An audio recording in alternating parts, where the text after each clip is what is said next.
What keeps Americans up at night?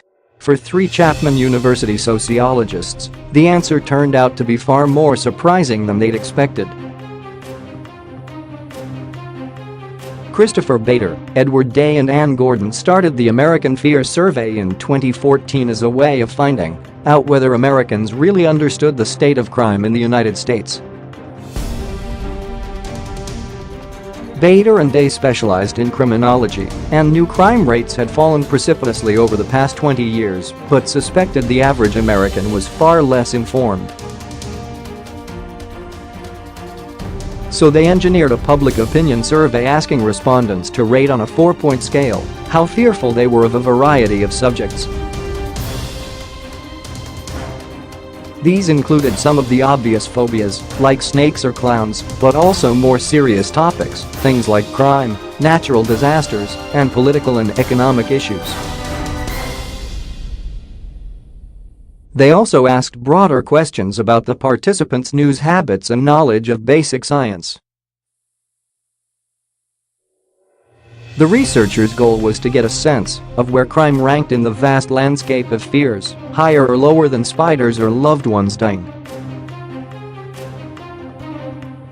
In the survey's first year, which polled 1,500 respondents, results indicated the highest percentage of respondents, at 56%, were afraid of walking alone at night.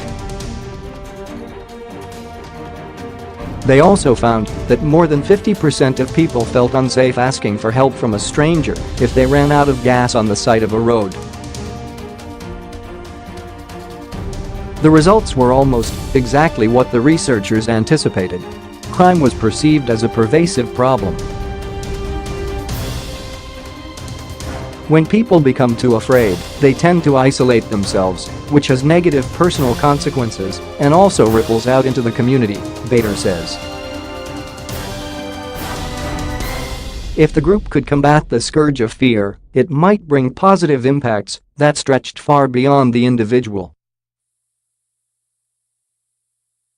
Bader, Day and Gordon began thinking up strategies for disabusing the American public of their unsubstantiated beliefs on crime and safety, from publishing information on the lower crime rates to working with government agencies on how to inform the public about disaster preparedness. But 1 year of data did not a trend make. To really tackle the underlying fears of American society, the survey would need some longevity.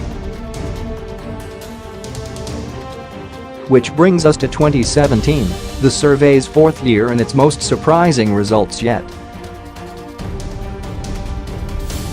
This year we saw some big changes. Fear has really gone up, Day says. Prior to this year, there was only one item where the majority of Americans said they were afraid or very afraid, and this year there were 5. And now, those fears have little to do with crime or the paranormal. What the 3 Chapman researchers have built is an annual barometer of what scares Americans, and as with so much in the country today, it's become intertwined with our politics. For the 3rd year in a row, corruption of government officials has topped the list. Only this year it jumped 13 percentage points, from 60.6% of Americans identifying themselves as afraid of government corruption in 2016 to a whopping 74.5% being afraid of the same in 2017. Our previous lists had more to do with disasters and crime, and that naturally lent itself to the type of messaging about crime we are doing, Bader says. The list this year is fundamentally different in the sense that it's showing a great fear of some of the things happening in this presidency. Fear of North Korea using weapons came in at number 9 on the list, with 44.9% marking themselves as being afraid. The survey has been asking about nuclear attacks since it first started. This is the first year North Korea was listed specifically.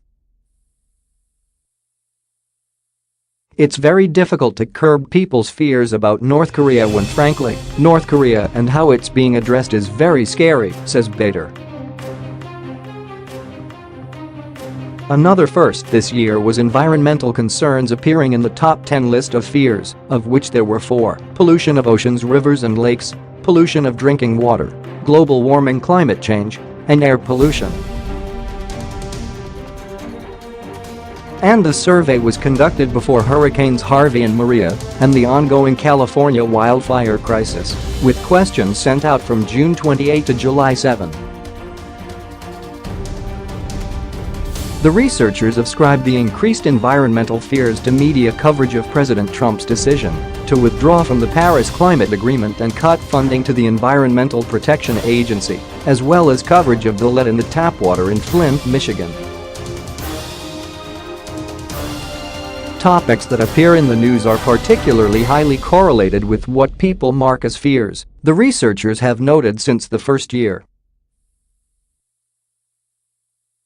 This year the number 2 fear on the list, 55.3%, was the since-abandoned legislation known as the American Health Care Act, or Trump Care, and the survey was sent to participants right around the time a bill on the subject was moving through Congress. Perhaps unsurprisingly, fear of high medical bills ranked at 6th. If the survey had been conducted after the Las Vegas shooting instead of earlier in the summer, the researchers are certain it would have caused a spike in fears of mass shooting. It sometimes makes it hard to get a baseline of what people are normally afraid of outside of these types of events. As in the past, the survey sampled more than 1,000 people through an online questionnaire, this year conducted by SSRS, a leading opinion poll firm. According to Joshua Dick, a professor at University of Massachusetts Lowell and expert in public opinion, the sample size and 3% margin of error listed in the survey's methodology both put it at above average in terms of effectiveness. And being an online survey, rather than one conducted by telephone, might even be to its advantage, Dick says. You're likely to see folks being a little more honest because there's no interviewer effect. The survey results have opened up new opportunities for the Chapman researchers. They're at work on a book about American fears and have even adapted the survey to probe new angles into the sociology of fear. This year they asked respondents whether the government was concealing information about John F. Kennedy's assassination, the 9/11 terrorist attacks, and the South Dakota crash. If you can't recall the South Dakota crash, that's because it's completely fabricated. But 30% of Americans still responded that they believe the government was hiding things about it. Conspiracy theories are just another way of expressing fear, as is anti-Muslim bigotry, according to the researchers. I don't feel a lot of optimism about the findings, but I feel good about the survey's trajectory, Bader says. The group is on their way to becoming experts on fear, and they plan to continue running the survey annually for as long as possible. And even when the results are mostly doom and gloom, there's still something fun to be found. This year it's the paranormal. Clowns and zombies are both down, Bader says. But the survey was done before the movie It was released. Thanks for your watching. Please share this video and don't forget to subscribe.